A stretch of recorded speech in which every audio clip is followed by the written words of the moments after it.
I was one of those yoga teachers that was teaching between 20 and 28 classes a week. And if you live in LA, it really ends up being minimum wage or less.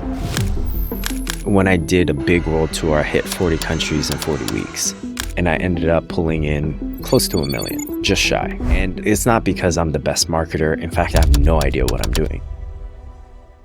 Hey, welcome to Making It. My name is Andy, and in this podcast, I talk to health and fitness creators who made it online, and my goal is to help you understand exactly how they did it and how you can too. In this episode, I talked to Hero, and he told me how he went from making $20 an hour teaching yoga in LA to turning down an offer from Nike and working with Alo Yoga instead, and how he made close to $1 million in 1 year touring the world teaching yoga workshops. And as always, this interview is super tactical. So Hero shares his Instagram tactics, how he films content that gets views, how he started selling online courses, how he deals with feeling overwhelmed, and tons more. So I hope you enjoy this episode of Making It. Okay, I'm just taking a moment to see how I can phrase this without breaching any contracts. Okay, so it happened, the way it happened is one of my best friends, Jen, Doc Jen Fit on Instagram. She started getting viral on Instagram for putting these anatomy diagrams next to her doing mobility exercises. So we were having dinner one day and she was like, Hero, you have to do this, what I'm doing. And I'm like, no, that's your, like literally your thing. I'm not going to take your thing. I'll find my thing.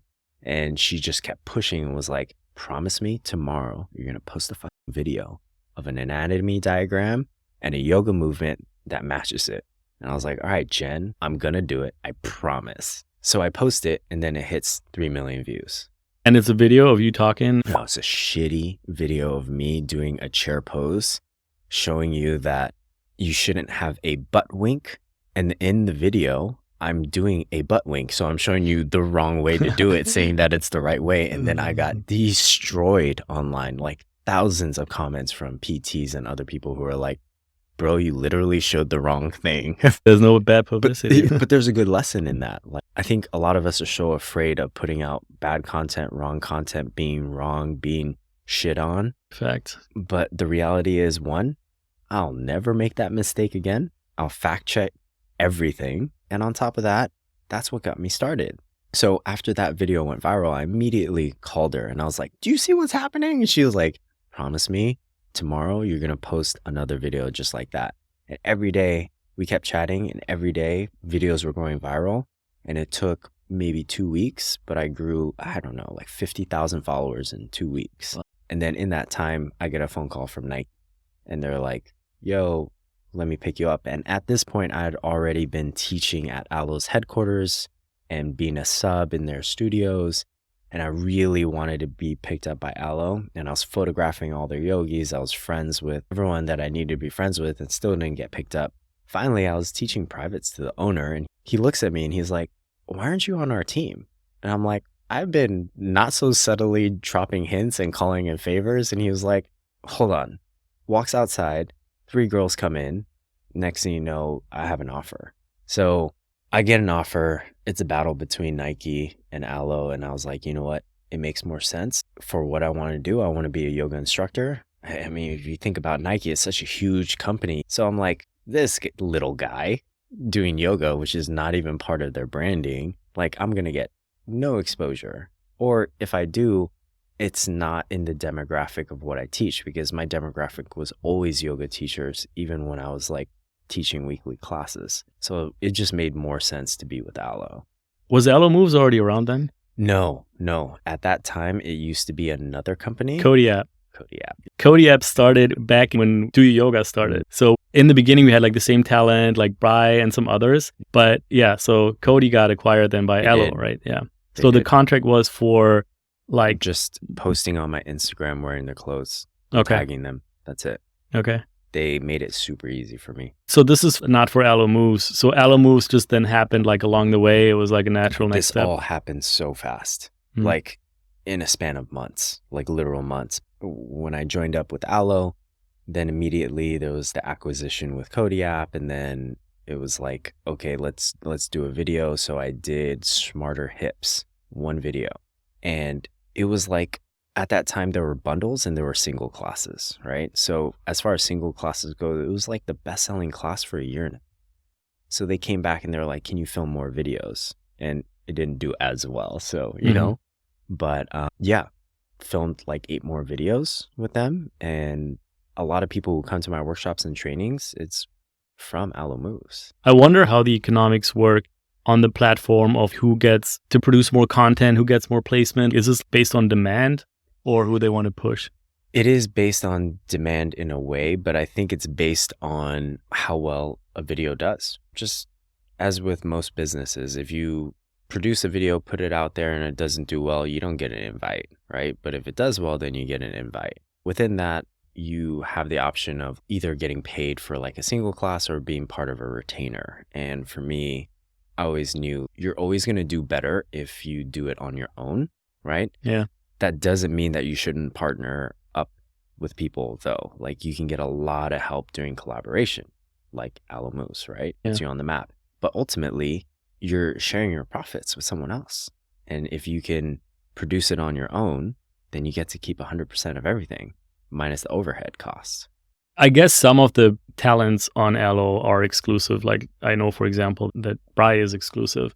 I am not exclusive and I never wanted. Yeah, you have content on your website, right? Yeah. Okay, so in what way do you think this whole Alo thing had an impact on your career? A lot less than I thought.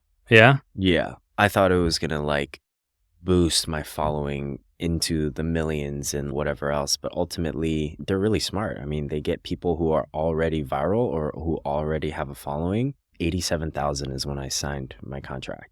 And I thought my 87,000 is going to be pushed into this funnel of 1.3 million, right? And they also own some other pages. So collectively ends up at the time being 5 million, right? I'm like, wow, my name on 5 million, I easily should hit like, I don't know, half a mil, whatever, but it works the other way. So our following goes into their pool and it's not like a bad thing or a good thing. It's just like, it worked a little differently than I thought. Totally fine, but yeah. This is a technique that we use with Do You in the beginning a lot. This is also when we had the collab production with Bry and some others. We shot content with them and they would get a revenue share of every purchase. And the deal in our contract was always that they have to post and market and promote this thing on their socials. And that helped us massively because we had all these creators that pulled us up massively. It was both ways. We promoted them too, but just because our stuff was more diluted and we had many creators that we would promote, there was definitely more gravity towards our accounts. But I think the challenge that brands have is that you're a brand, so you don't have a face, right? The only way that you can really resonate with people is if you have faces that represent you. And that's what Alo does so well. Right? Yeah. With all the, I don't even know, like challenges and buying up Instagram accounts and then featuring people because they know that as a brand on their own, they're not going to get any attention, right? Yeah. I mean, they're brilliant, you know, but they also have a huge financial backing. So whatever ideas that they have, they can go and execute. But yeah, they put faces to their brand and faces that people wanted to see. Yoga teachers wanted to see. And next thing you know, it's like, oh, wow. This person that I love and follow actually is in the same photo as this other person that I love and follow. They ultimately ended up creating community within the yoga community. I feel like they created a clothing brand that made everyone feel a little bit more cohesive and part of something. And look, I'm not trying to like talk up Alo or whatever, but it is what they did. You had creators and yogis from the East Coast or abroad in Europe pairing up with creators from LA. And next thing you know, you have Italian yogis who are taking classes in New York. I don't think that would have happened if we weren't all a part of a brand. Okay.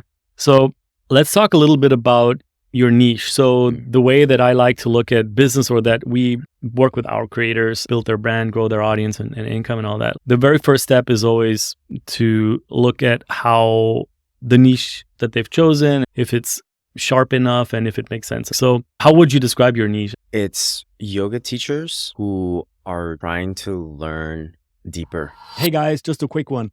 If you're getting any value out of this podcast, then hit subscribe because we're putting out tons more interviews like this, and that way you're going to get notified. And of course, it motivates us massively. So only if you're getting value, do subscribe and let us know in the comments what you liked. Thanks so much for watching. I appreciate you all. And now back to the episode. When you think about who's my target audience, do you have an answer to that right away? Yes, right away. Primary audience, yoga teachers. Secondary audience, people who aren't yoga teachers, but they're very serious practitioners. Tertiary audience is going to be beginners, consumers. Was there any process to choosing your niche, or did you make any mistakes in that in the beginning? Oh man, like literally every mistake that you can think of. Started out too broad, tried to offer something that was for everyone, and then I went and narrowed it down too deep and started getting too anatomical.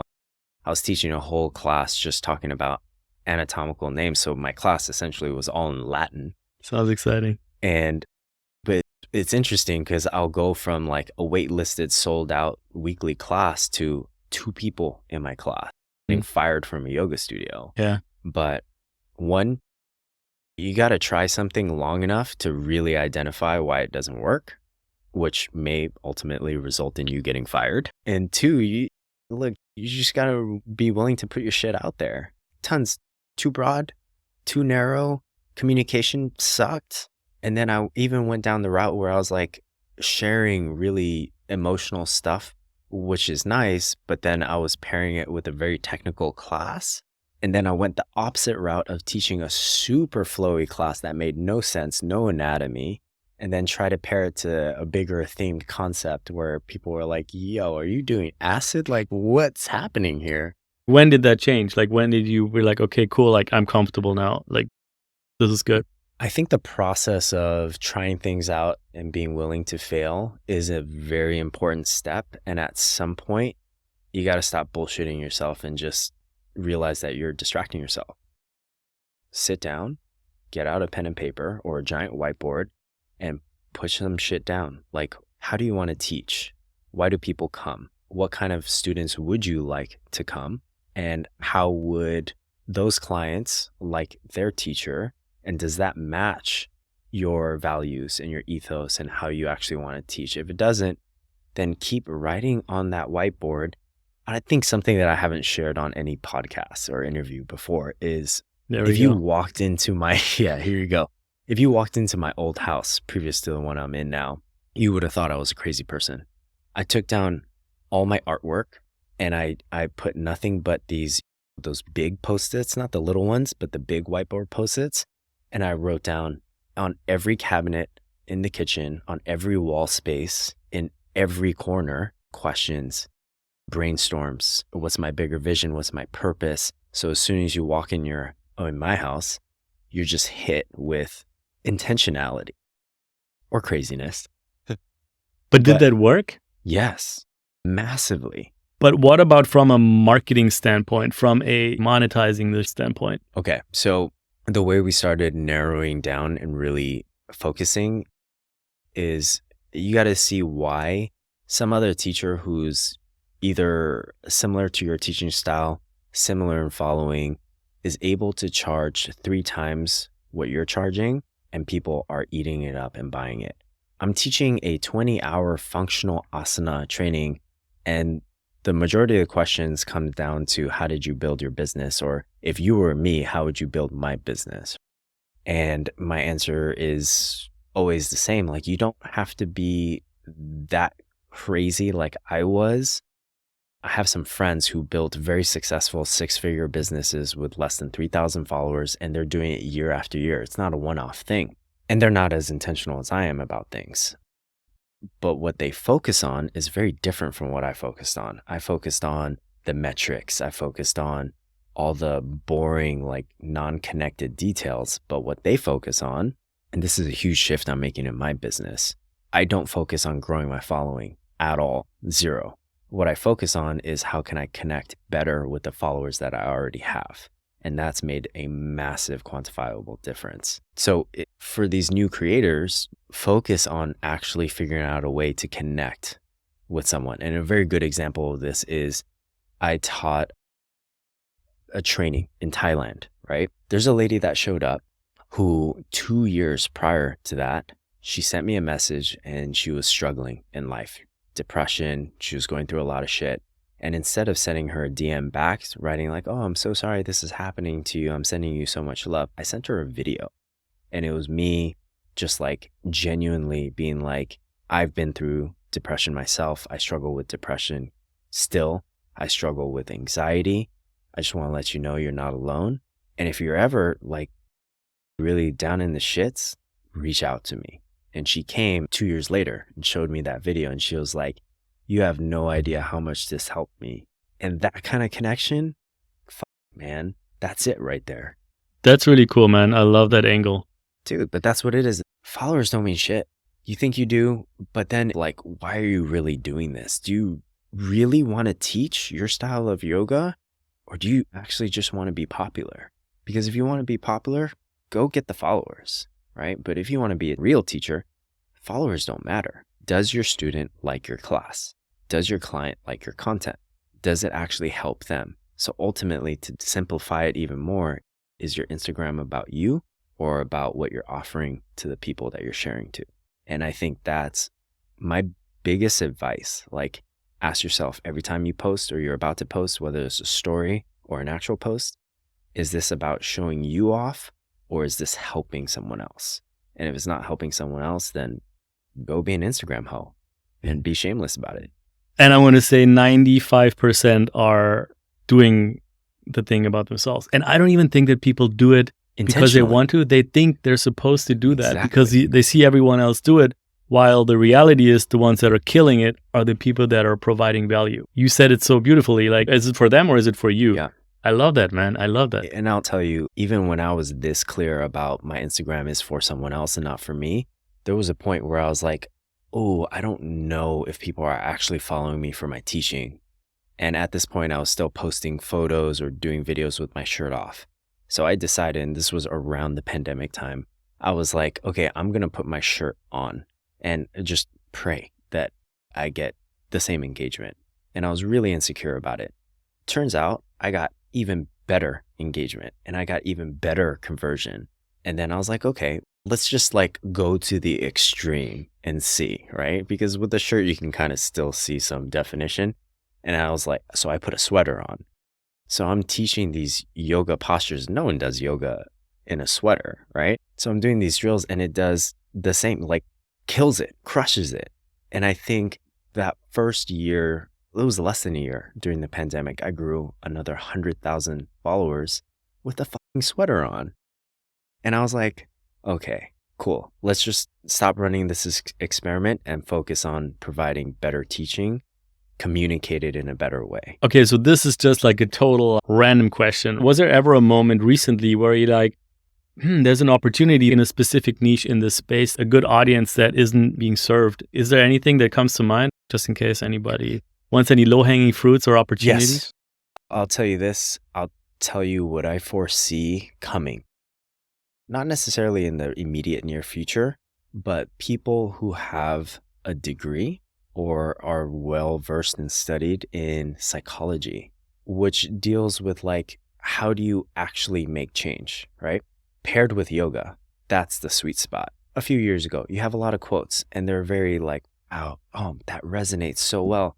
But how the fuck do you be the change that you want to see in the world? Like, how do you do that? Show me, how do you do that, especially when things are tough? And that's where therapy comes in, where it's like, okay, you have this cognitive distortion, you have this altered thought that maybe you can change the perception around, and that's how you see things differently. Now, that's just the brain, right? Pair it with a movement in your body, see the parallels of the mirror, and have it be consistent in body, in mind. And that's how you make it consistent in your soul as well, if it's aligned with your values. So I see the sweet spot being there. Now, if you're not going to go get a psychology degree and a yoga teacher training, what people are really looking for right now, not just from the algorithm side, but as a consumer as well, is deeper connection, more realness, which is why you see highly produced videos doing worse and people filming with their iPhones and posting reels doing way better, which is why you see no one really cares about oh, these drone shots and like whatever. Sure, it's pretty to look at. Maybe I'll hit the like button. They're not going to buy your product. What they're going to buy is if you're teaching and you're having a real moment as a teacher and you're like, yo, this is my experience. I did this class, hurt my hip flexor. This is how I healed it. I'm going to offer this to you as well, right? Someone else is going to see that and be like, holy shit, I have the same exact injury. Let me try this.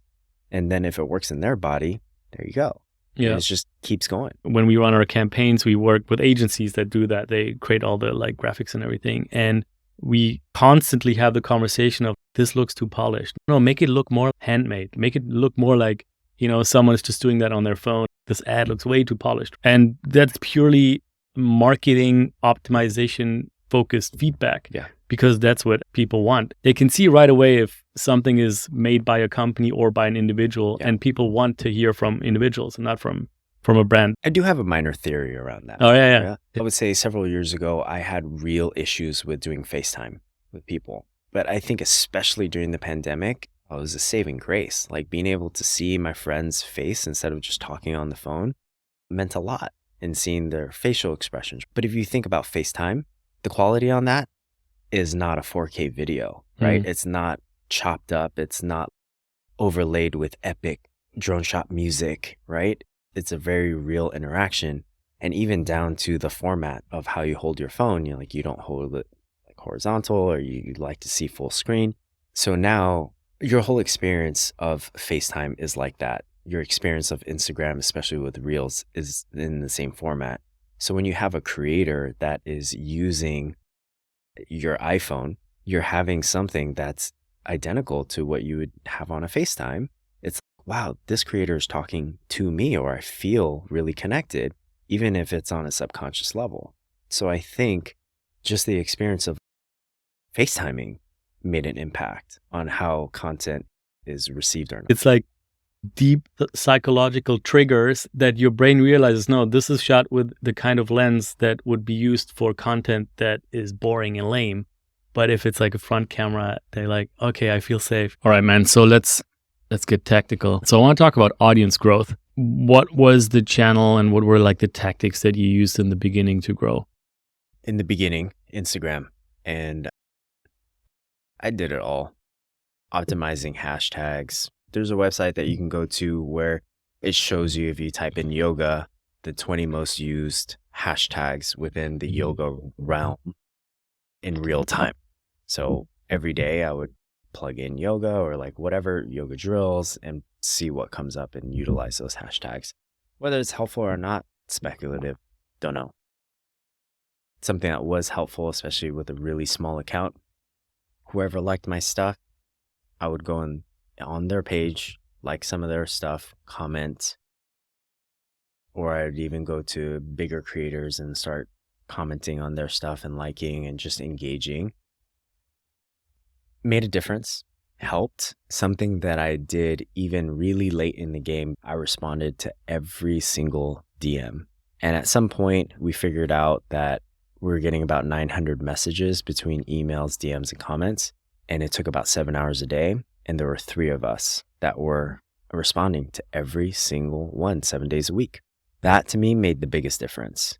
In what way? You mean that grew your channel? Growing, but also creating a very loyal community. And I think that one was the one. And if there was one that I could go back to, it would be that.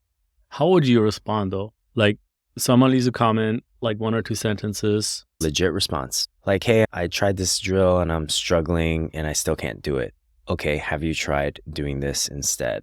Have you tried thinking about, instead of knee to your chest, plugging your thigh bone in towards your hip? Things like that. And they would come back and either be like, no, it didn't help. And then we'd respond to something else. And maybe that's when I'd jump in and be like, try these 2 things, right? But if you think about it, like you're reaching out to a creator that has 900 comments or like whatever the case may be, and you're getting a legit response to your specific problem. And instead of being like, oh, hey, now go and buy my program or sign up for my newsletter, I gave free content for 4 years.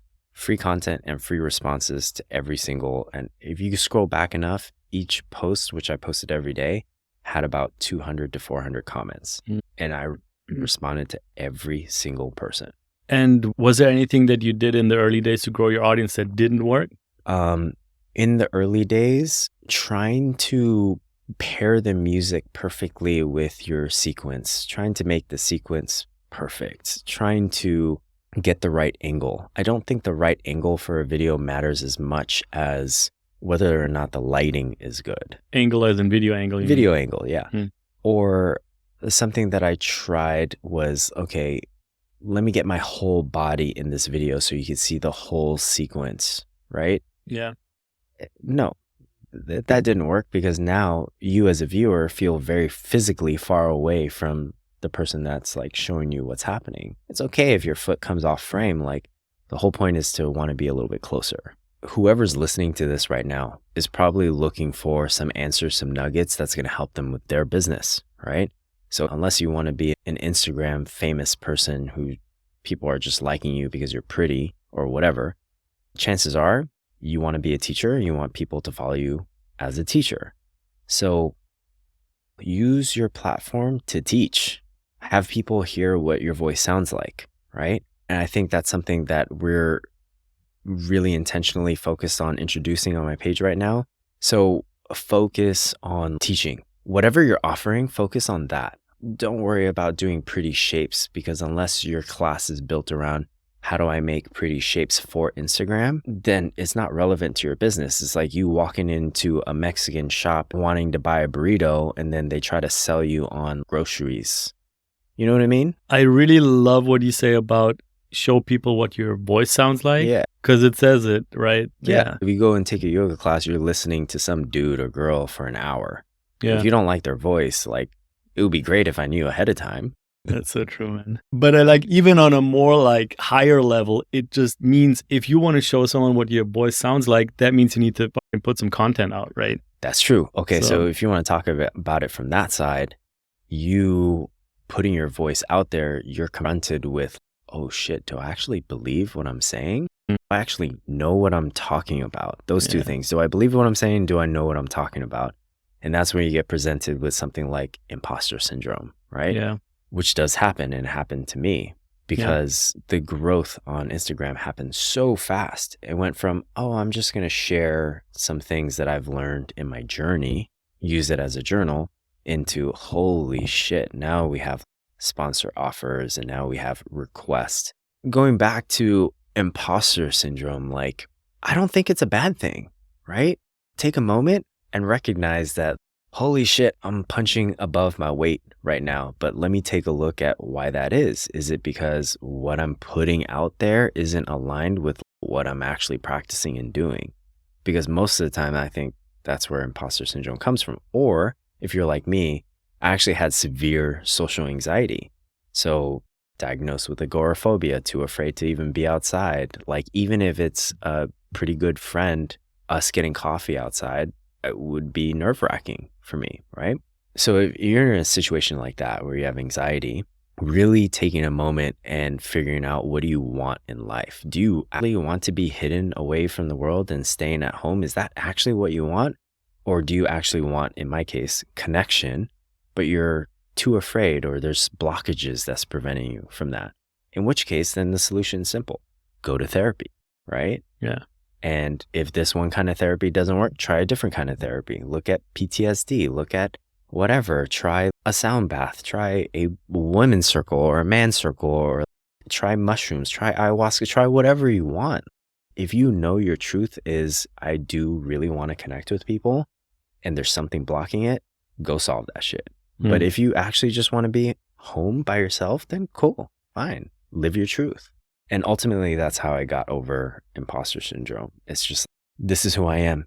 And I feel really resistant to sharing this in public. Why is that? And okay, anxiety, that's a variable. Great, I'm going to go to therapy. Maybe what I'm teaching is a little misaligned with what I'm doing. Great, I'm going to go take a look at that. So what that looked like for me is I went and took an emotional intelligence leadership training that like Oprah did and Beyonce did. And it really forces you to look at your shit. It's like deep shadow work.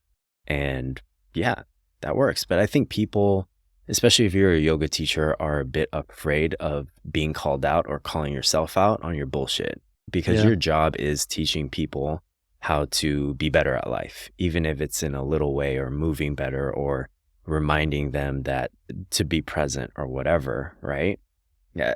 But there's so much value in someone being really real with you and being like, hey, I don't have this shit figured out. I'm actually struggling myself. Here's what I'm doing.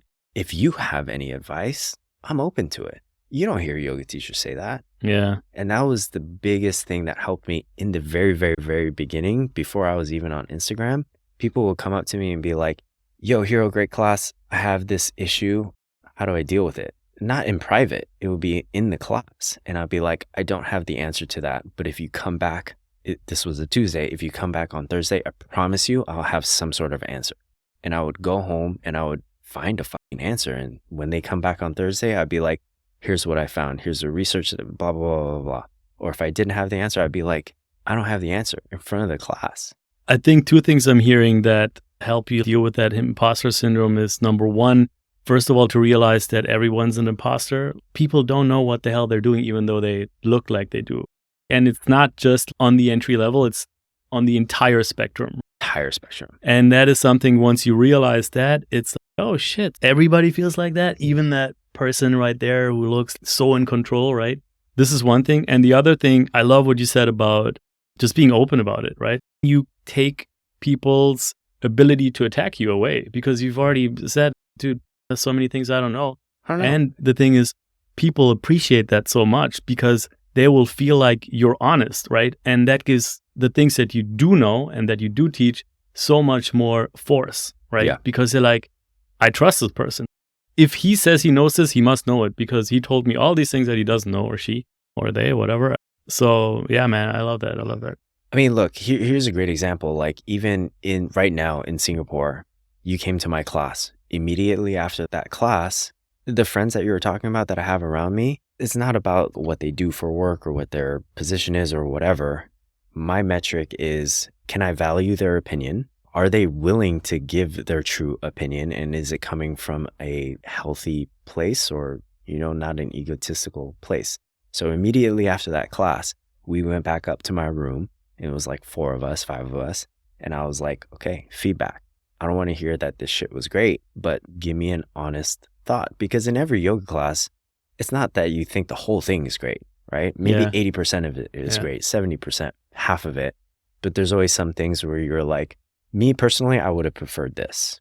What did they say? What did they say? I'm curious if you want to share. I mean, 45 minutes for a class is extremely short. So my intention was, this is a festival. Let's make this really fun, but let's have it be on brand. And on brand means for me, I'm going to teach drills. I'm going to teach you a little bit of knowledge about your own body.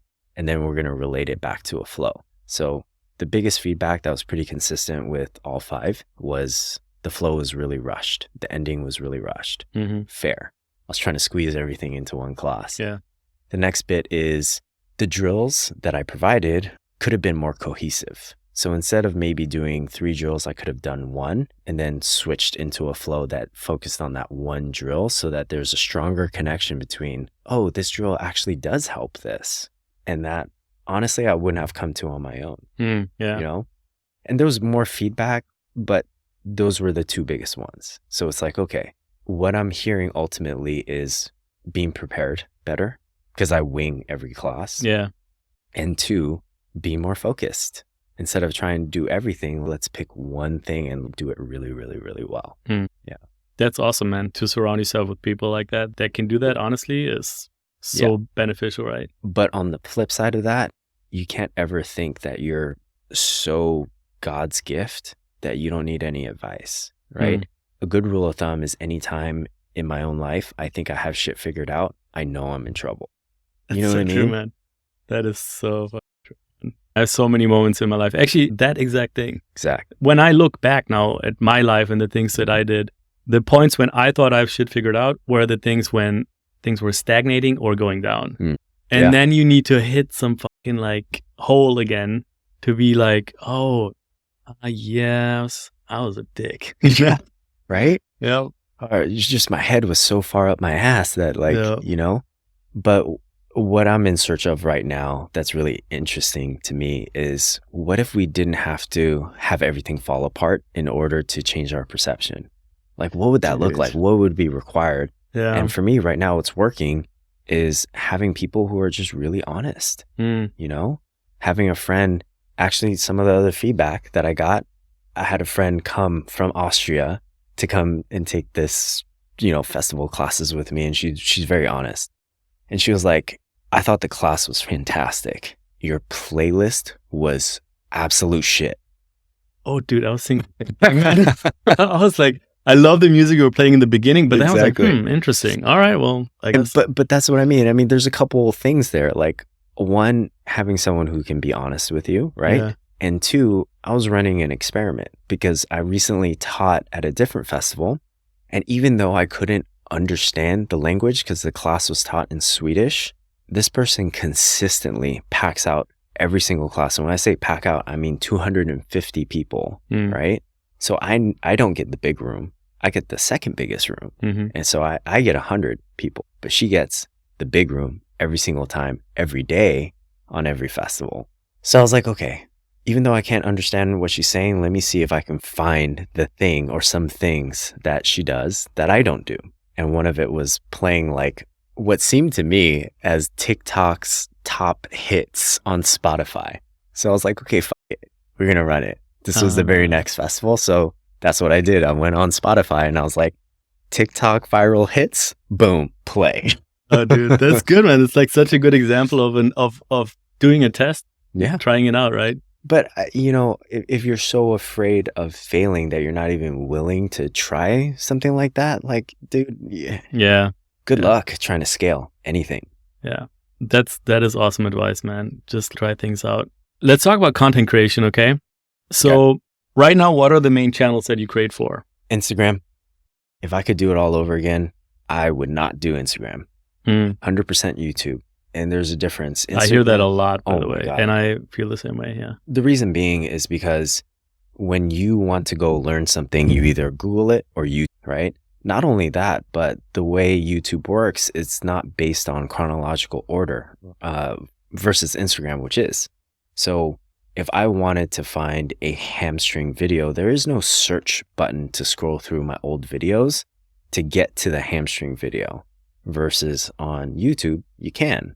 And YouTube will push a video from 7 years ago that a creator posted versus Instagram. You're going to have to scroll way, way, way, way back, right? Simply put, YouTube is digital real estate. And I say that because when you have enough followers and enough view time, you get paid per number of minutes being watched. So it is digital real estate. You don't get paid on Instagram. If I got 3 million views like my viral Instagram video, if I got that on YouTube, I would have been paid thousands. Yeah. Right? Not only that, but it would be pretty evergreen because it would still be pushed out on the Explore tab or whatever YouTube equivalent is. And the other thing is that YouTube does have shorts, right? But you're probably talking about creating long format how-tos, tutorials and stuff like that, right? Exactly. And you can repurpose that. You can cut it up and put it on Instagram, TikTok, and so on, right? Like that's a big advantage. But obviously producing content that is up to the mark and that can compete with the high quality that people put out now is more effort. You have to iterate your way there. I do think it depends on where you are in your journey. If you're brand new, using your phone and using the microphone that attaches to your phone, good enough, right? 100%. Because ultimately the goal is, how can I build a deeper connection? And that's done after the video is already posted. It's the commenting, it's DMs, it's the, dialogue back and forth, as with any yoga class, right? How do you get people coming back? You teach a yoga class. After class, you connect with your students. The ones that vibe with you, they come back. They tend to be the ones that come back. Yeah. Now, if you're in a position where you're creating online programs, though, different story. You as a consumer are not going to want to pay $35, or in my case, $500 for something that would be the same, or that would be way worse quality than something like an Allo Moves that you can get for like $20 a month. Like, their cameras, their equipment, how crispy everything looks. Imagine watching a TV and you can't actually watch shit because it's all statically and weird, right? Yeah. Do you want to pay for that? No, if it's free, yeah, it's not a big deal, you know? And that's where the difference is. If you had to start at zero again with your online biz, what would be the first thing that you'd do? 100% it's YouTube. First thing I would do is I would go and buy a camera. And if you tell me you don't have money for a camera, I'm going to call bullshit, because how I bought my very first camera was recycling glass bottles and plastic bottles for 6 months and taking $20 off of my paycheck and putting it in a drawer until I had enough to buy a camera. And that's how I started my photography business, right? So first thing I would do, go buy a camera or a good iPhone, start posting on YouTube and just study it day and night. Go follow creators who are getting really good engagement, not just likes, but like actual comments, and connect.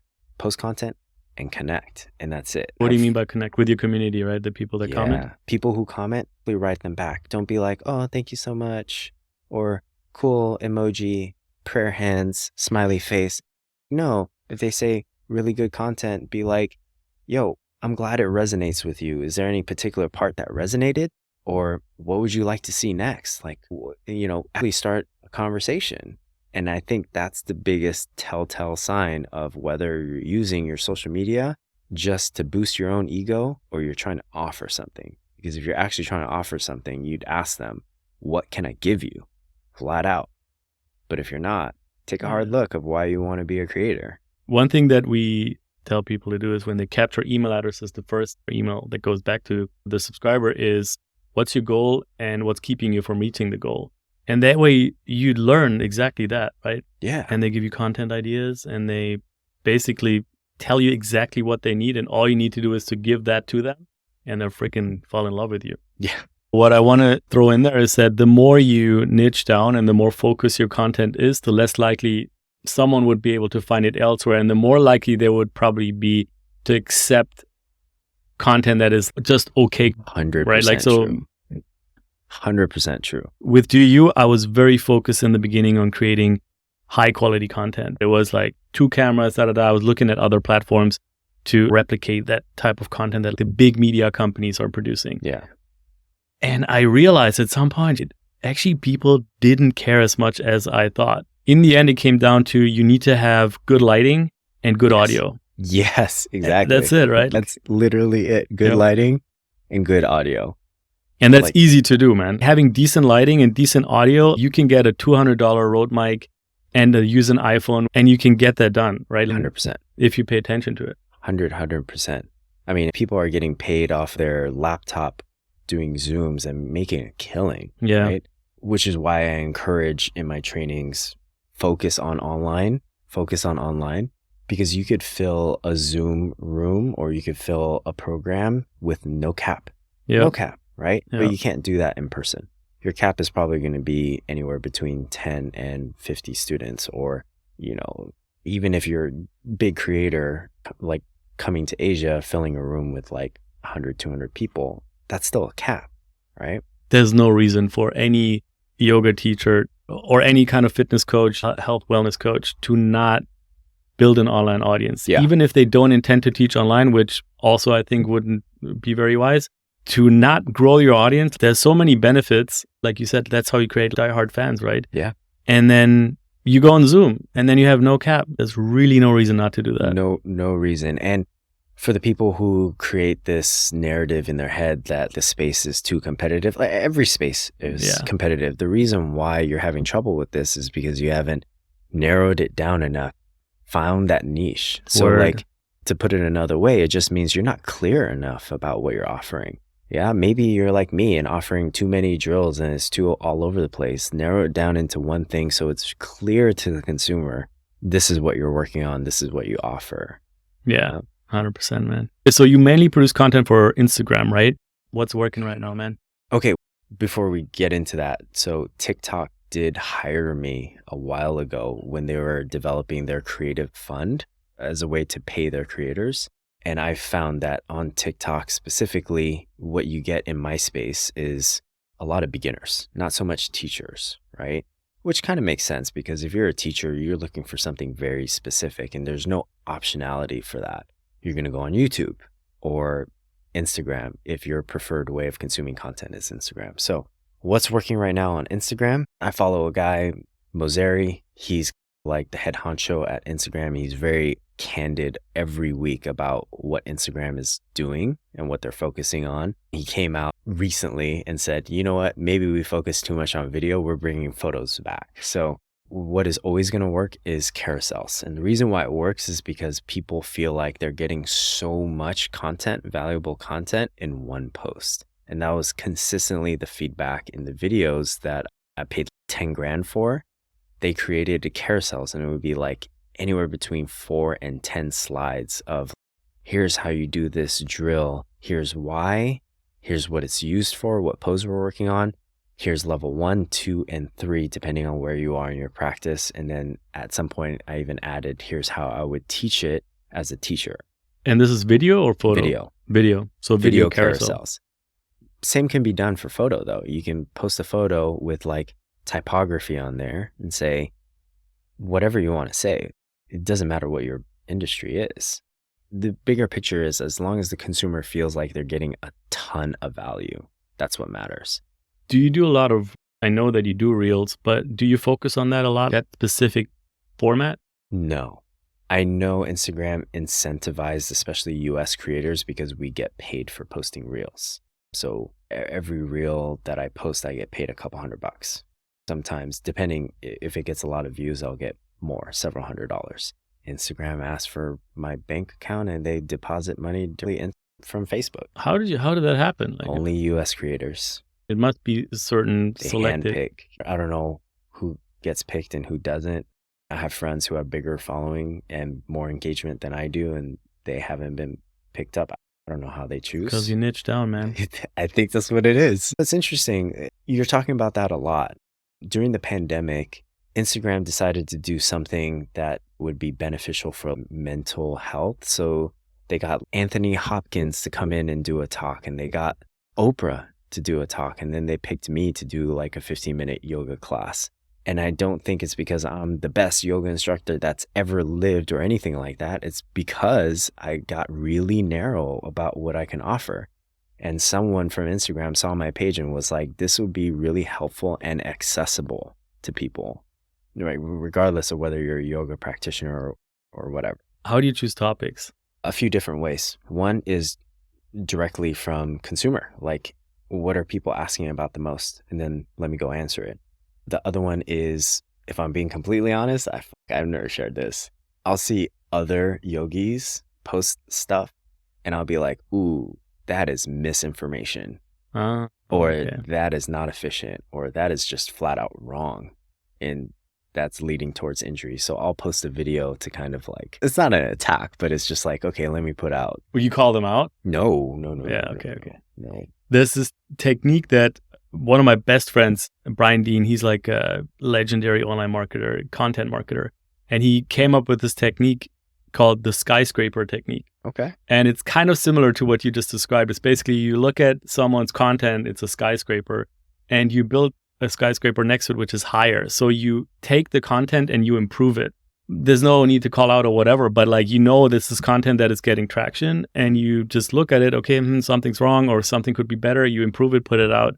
And skyscraper method. I mean, you probably know the phrase, you don't need to reinvent the wheel. People, especially new creators, are so quick to just come up with excuses of why they can't do something or why they shouldn't do something. Too many people in the space, or someone's already done it, or, oh, I can't do anatomy videos because Hero's already done it. Like, no, you don't need to reinvent the wheel. If it's authentic to how you teach and it's consistent with your values, go and post it, you know?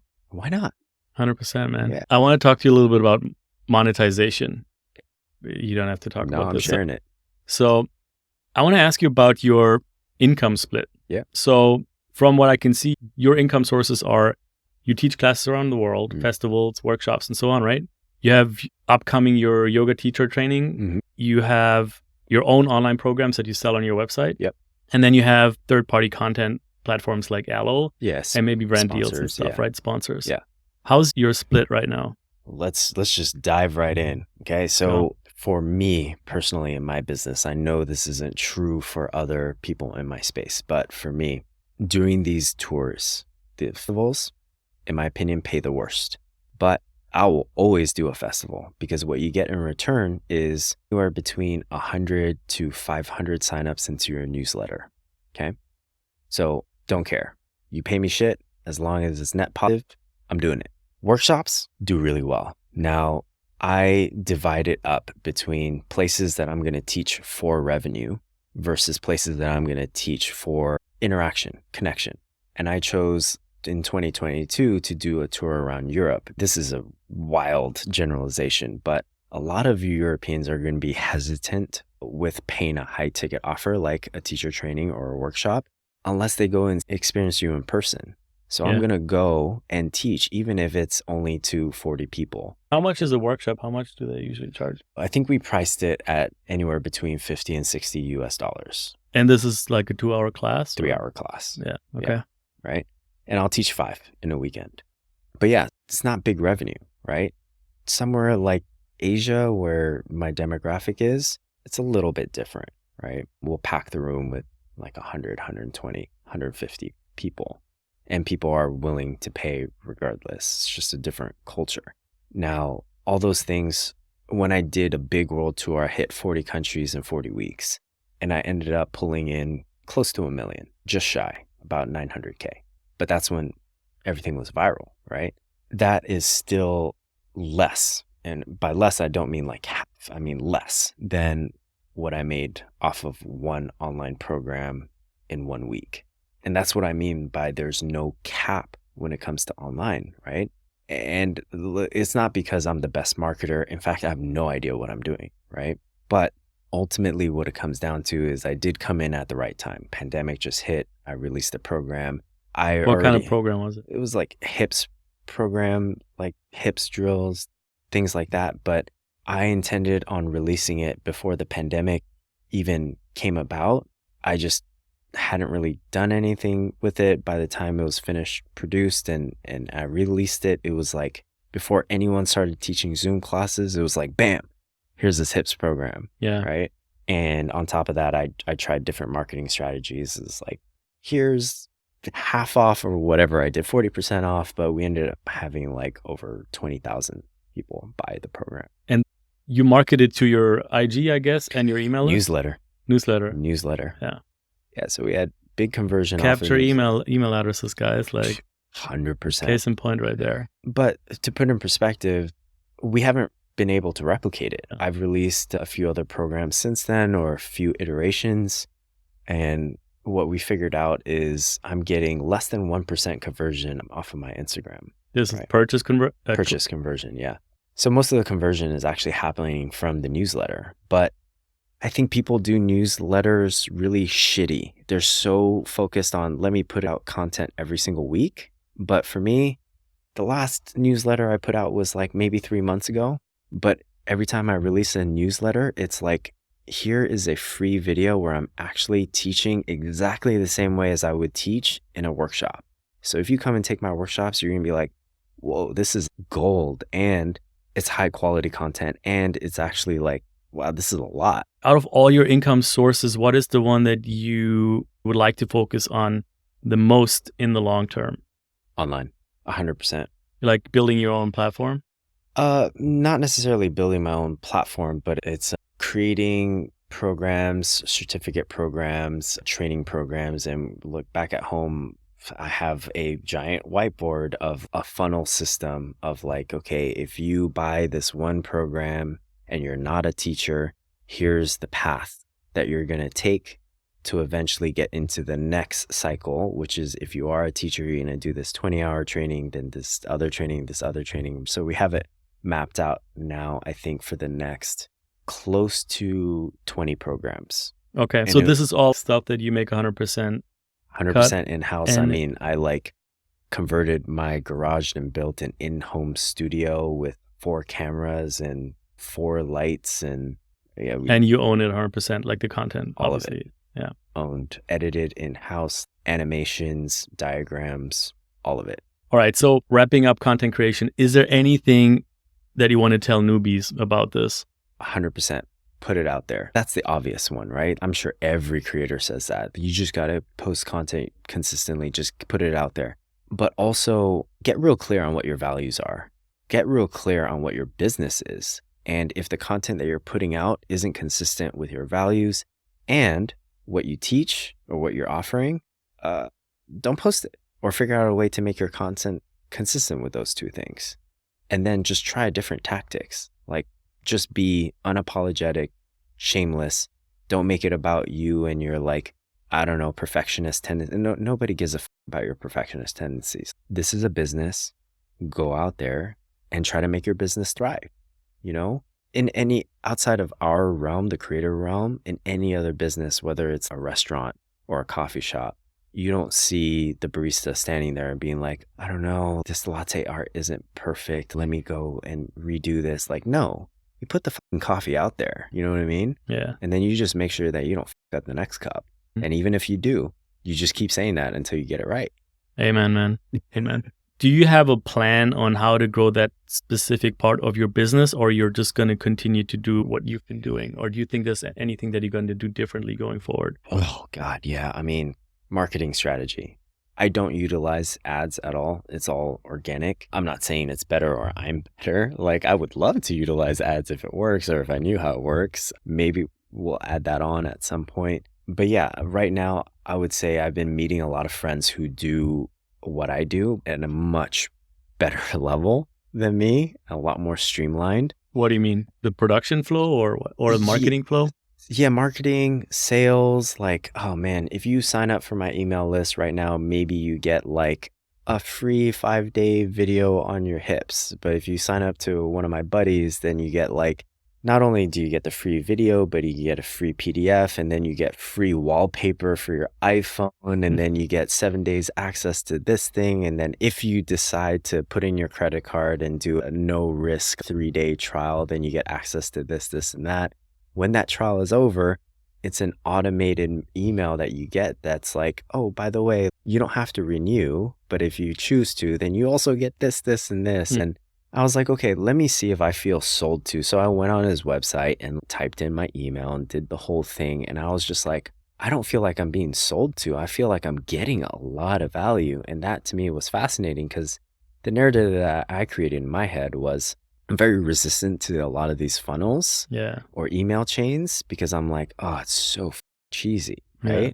But you mean the one with the story of, oh, how I started out and then this happened and suddenly blah, blah, blah. And you could do this too. And like, oh, if you sign up now or before this timer runs out, then you get this. Yeah. Oh my God. But coming across. Timers work though, man. I gotta tell you, timers work. But I totally agree with you, man. 100% it does. But being on his page and going through his funnel and some other examples of other people who do it similarly, I was like, I feel like I'm being sold, you know? And not only that, even though I know I'm being sold, I feel like I'm the one coming out winning in this. And that's what I want to implement. And the reason why I felt like I was winning was because I was really getting a ton of content for free. Yeah. So that's where I'm going to be focusing on. Making people feel like a part of a community, getting a lot of value. There's this marketer that I follow, Alex Hormozi, absolute legend. You know him? Legend, yes. Now everybody knows him. Like, I mean, it's insane, this guy. And he talks about the longer the wait, the bigger the ask, I think he says, right? And it's true, man. It's so true. I mean, part of the reason why my first program did so well is because it was the very first thing that I sold in 4 years of giving out free content, you know? We had a campaign with one of the creators we work with, and they also had not done any marketing to their list in, I don't know, man, 6 months or even more, and not really, actually probably never really made a real proper ask. And the list was 20K people, I think, and they made $125,000 in like 4 days or something. Yeah. It's, people want something, you know? So you give, and then when you make an ask, they want it. Yeah. I mean, a lot of the people that I've been learning from do 7 and 8 figures. And I saw a video from Hormozi where he talks about, depending on the kind of building that you're trying to build, the height of the building, your foundation is going to look very different. So translating that into like actual terms is, if you're only focused on the next step in front of you, the work that you're going to do to get to that next step is very little. But if you have a really big goal, the amount of time that you spend your head in the ground building out your foundation I mean, it might be months before you see any kind of real result or start actually building, because you're just building your foundation. Yeah. And that's kind of the equivalent of releasing a program, right? Like, yes, it takes work to film a program, edit, sell it, market it, whatever. But the real work is giving out the free content and getting people to really trust you as a teacher and what you have to say. Yeah. Right? That's the foundation. So that's true. Don't start with selling, right? Yes, 100%. Yeah. Is there anything else you'd like to tell everyone out there? You know, honestly, I think we're in an era and a time where, man, if you can make millions as a 13-year-old dancing for 7 seconds at a time, or just throwing up your hands like this over a funny video, you could do anything, right? So if you have an idea, or if you want something that feels a little out of your reach, go and figure out what's actually holding you back. And I don't mean the algorithm. Go figure out what about your personality is holding you back. Like, what is it that people aren't resonating in your voice, or whether what you're doing isn't aligned with what you believe, or vice versa, or just getting honest with the fact that you just want to be famous with no purpose, just getting honest about it, right? And it always comes back to truth. And that's something that I talk about in my yoga class. Like, you don't need to set an intention to your dog or your cat or your mom. Just be present with your truth and get deeper connected to whatever your truth is, because that's how you can make an impact in your immediate world or even further. Facts, man. Yeah. Where can people find you online? Where would you send them? Send everyone to the newsletter. I give out free videos that's so close to what I offer in person in my workshops and my training. So if you can get on that, get on that. What's the address for that? The address for that is www.actionhero.com. Heroes, HIRO. And as soon as you go on there, there'll be a pop-up of like, do you want free shit? Put your email here. So put your email there. If not, Instagram, YouTube, Action Hero, on both.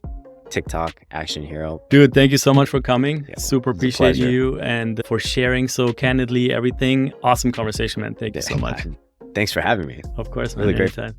Everyone, thank you so much for watching. You could have been anywhere in the world, but you decided to listen to us. And yeah, I appreciate that a lot. Thank you so much. And we'll see you next time. Peace. Peace. So I hope you enjoyed this episode. If you've watched it this far, it probably means you did. So since you were here, why not leave a comment and let us know which part you like best? And you'd make all of us here who worked on creating this episode super duper happy. So we appreciate you all, and we hope to see you in the next one. Peace.